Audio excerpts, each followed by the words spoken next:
Chers amis, bonjour. Alors, c'est une autre partie des Passions d'un Hébreu après ce regard qui fut le nôtre dernièrement concernant la géopolitique présente et à venir. Alors, nous allons essayer de mieux entendre, de mieux comprendre cette politique intérieure à laquelle nous sommes mis face à face au quotidien. Les élections israéliennes de novembre étaient en grande partie un référendum, en quelque sorte, sur le procès de Netanyahou. Le jury est revenu avec un verdict clair, non coupable. Dans le jury, j'entends le vote des Israéliens, ou du moins un nombre suffisant d'entre eux sont devenus convaincus que le procès était une affaire politique et non juridique. Les élites israéliennes de gauche avaient renoncé à battre Netanyahou aux urnes et se sont donc tournés vers d'autres moyens pour l'expulser de la politique. Mais la majorité des électeurs israéliens ont fait plus qu'acquitter Netanyahou devant le tribunal de l'opinion publique. Une majorité d'électeurs israéliens ont clairement indiqué qu'ils ne supporteraient plus l'évident ou l'évidement de la démocratie israélienne par l'État administratif, les juges, les responsables de l'application des lois, les conseillers juridiques et la bureaucratie en général. Elles devront cesser de se substituer au pouvoir et à la volonté démocratique populaire. Elles devront cesser de faire valoir leurs propres préférences et dictates à ceux de l'électorat israélien. Le procès de Netanyahou et les demandes ascendantes de réforme judiciaire se sont donc mélangées dans une confrontation extrêmement conséquente entre les patriciens et la plèbe, entre les anciennes élites et le grand public, entre la cour et les branches élues du gouvernement, et à la base, entre le pouvoir de l'État administratif et la politique démocratique. C'est, comme les médias le crient maintenant en Israël et à l'extérieur, une lutte pour l'âme de la démocratie israélienne. Le seul bémol, c'est que la presse l'entend à l'envers, je dirais. Yair Levin, le nouveau ministre de la Justice de Netanyahou, n'est pas là pour détruire la démocratie. Il est là pour la restaurer. Comment pourrait-on lui faire un procès d'intention ? En 2017, un best-seller conservateur en hébreu articulait dans son titre la frustration croissante de la droite. Pourquoi votez-vous à droite et recevez-vous une politique de gauche ? Le livre avait été écrit par mon ami, le journaliste et ancien collaborateur de Netanyahou, M. Erez Tadmor. Il a donné une réponse claire et est devenu le mode d'emploi d'une nouvelle génération membre du Likoud. La raison pour laquelle la droite ne règne jamais véritablement, explique Tadmor, est que la gauche contrôle les centres de pouvoir importants en dehors de la politique électorale. Ils tiennent les rênes des médias, la presse, le grand public, les arts, le monde universitaire, le système judiciaire, y compris les auxiliaires dans l'application de la loi, et la puissante bureaucratie israélienne dans des ministères comme ceux de l'économie et des finances. Au sommet de la structure du pouvoir judiciaire et bureaucratique, qui existe en dehors de la portée du consentement des gouvernés, se trouve ce que nous connaissons tous aujourd'hui, bien entendu, car cela fait la une quotidienne des journaux, la Cour suprême, qui en Israël détient des pouvoirs plus impressionnants que n'importe quel pouvoir judiciaire dans n'importe quelle démocratie occidentale. De l'avis même de la Cour, il n'y a littéralement aucune limite à son autorité. Elle ne reconnaît aucune limite à la qualité pour agir et exerce un contrôle judiciaire sur toute action du gouvernement et sur toute législation, y compris le contrôle judiciaire de ce que le tribunal lui-même a déclaré être la Constitution d'Israël, nos soi-disant lois fondamentales. Bien que le fait que la Constitution d'Israël soit devenue ce que la Cour suprême déclare, qu'elle soit à un moment donné peut chatouiller l'orgueil de certains avocats et juges étrangers.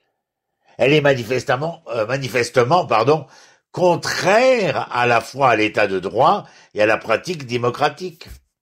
Un exemple, imaginez une Cour suprême des États-Unis débattant de la constitutionnalité d'articles de la Constitution américaine et annulant des lois adoptées par le Congrès en se basant sur le caractère, entre guillemets, raisonnable du juge, tout en opposant son veto à la nomination de nouveaux juges. Et vous vous rapprocherez de la compréhension à quel point la doctrine de la suprématie judiciaire non élue est arrivée en Israël et pourquoi une nette majorité d'électeurs israéliens en ont assez. Dans ses administrations précédentes, Netanyahou a pris soin de ne pas se battre avec l'oligarchie judiciaire du pays.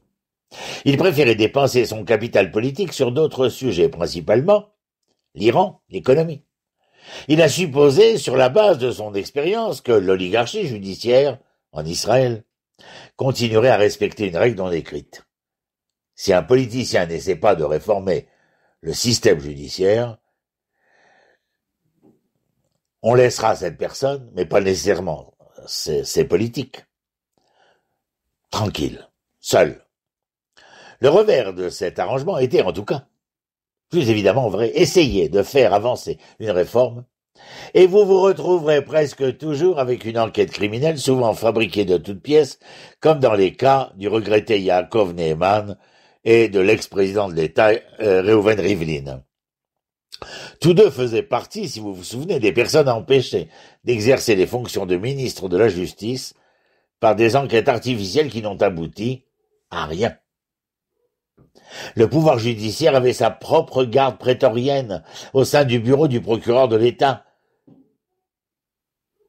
Avait ouah, qui cultivait ou qui cultive une culture d'enquête de promiscuité, certes lente, mais qui assure et qui s'assure que les politiciens ne dépassent pas les bornes. Après que M. Netanyahou ait remporté son 4e mandat en 2015, le désespoir à gauche atteignait son paroxysme. Et les différents centres de ce que l'on appelle Deep State, l'État profond de gauche, ont commencé à réclamer la tête du Premier ministre. La presse a ouvert la voie avec des articles d'enquête accusant Netanyahou de corruption. Malgré la nature spéculative de ces enquêtes, les forces de l'ordre les ont poursuivies avec une nouvelle vigueur, aboutissant finalement à des inculpations. Ces dernières ont eu un effet paradoxal sur la lutte pour le pouvoir entre la bureaucratie et la démocratie. Premièrement, ils ont montré à Netanyahou que l'oligarchie judiciaire constituait une menace directe pour sa fortune politique, qui ne pouvait être raisonnablement atténuée par le programme habituel de, vous vous rappelez, on l'a dit il y a un instant, de non-ingérence mutuelle. Secondo, les attaques de la justice contre le chef incontesté du Likoud ont eu un effet dynamisant sur ses électeurs. Alors que la destitution d'un ministre de la Justice peut être considérée comme un événement périphérique, la destitution d'un Premier ministre, impeachment en anglais, et donc l'annulation des résultats d'une élection nationale est une toute autre affaire. Il peut voler même avec ses partisans, lorsqu'il est clairement prouvé qu'un Premier ministre est corrompu. Comme ce fut le cas d'Ehud Olmert, qui a fini par purger une peine de prison réelle et véritable. Mais lorsque plus de la moitié du public estime que son porte-drapeau a été vilipendé, et que ses bulletins de vote ont été effectivement purement remis en question, il est peu probable qu'il accepte, je parle du public israélien, qu'il accepte simplement ce résultat. Ainsi, M. Netanyahou et ses électeurs en sont venus à voir plus clairement qu'auparavant la gravité du problème et l'urgence de rétablir l'équilibre entre les différents pouvoirs en Israël, entre les différentes ramifications de la gouvernance en Israël. Ce n'est que point de suspension, car nous avons certainement, pas énormément, mais beaucoup d'autres choses à dire et à ajouter. Alors, je vous invite à me suivre, et en tout cas, si les podcasts vous intéressent, à soit lever le pouce, soit nous mettre un petit cœur, enfin tous ces arguments internet que l'on utilise aujourd'hui pour essayer de marquer se marquer sa satisfaction quant à ce qui a été dit ou qui a voulu être enseigné, nous remettre en question, ou peut-être faire de nous ces gens qui aspirent à une ouverture d'esprit, à à ouvrir de nouveaux horizons, et aussi certainement d'ailleurs, peut-être le plus important, à développer un esprit critique. Je vous souhaite le mieux, le meilleur. Shalom, shalom à vous tous.